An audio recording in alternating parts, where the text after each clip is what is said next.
In ancient Japan, there stood a tranquil Zen temple where the revered master Nanin resided.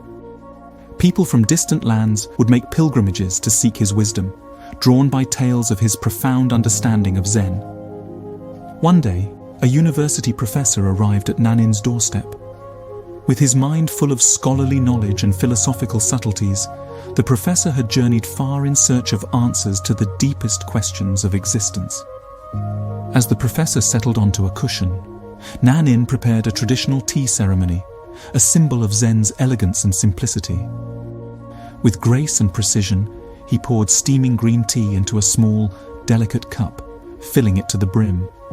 But to the professor's surprise, Nanin continued to pour, and the tea spilled over the rim, forming a tiny pool on the saucer.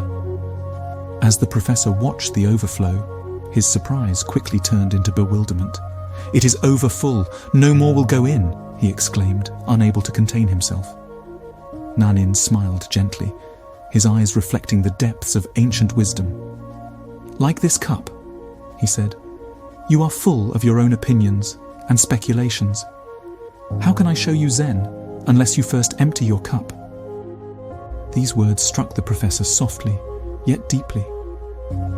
As he sat momentarily in stillness, he stared at the overflowing cup in front of him, his mind one with the spilling water. The professor began to realize that his quest for knowledge and understanding had been clouded by his own pride in intellectual pursuits.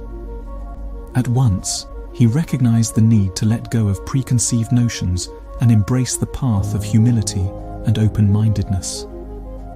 Throughout the following days, the professor immersed himself in the daily life of the temple. He participated in morning meditations and engaged in mindful walks through the temple gardens. Each moment became an opportunity to empty his cup, to let go of expectations, preconceptions, and the burdens of his academic achievements, and allow the present moment to flow in freely, to simply be. As weeks turned into months, the professor's demeanor changed. His once furrowed brow softened, and his eyes sparkled with newfound clarity. He found joy in the simplest of activities, from tending the temple garden to sipping tea with fellow monks. One evening, as the sun dipped below the horizon, the professor sat with Nanin, sharing a quiet moment of reflection. "Master," he said, "I have learned the true meaning of Zen. It is not something to be grasped or attained, but a way of being, a state of profound presence." Nanin nodded in approval. "Indeed," he replied, "Zen is the art of emptying one's cup, allowing the universe to flow in and guide us. When we free ourselves from the confines of our limited minds, we become vessels of boundless wisdom."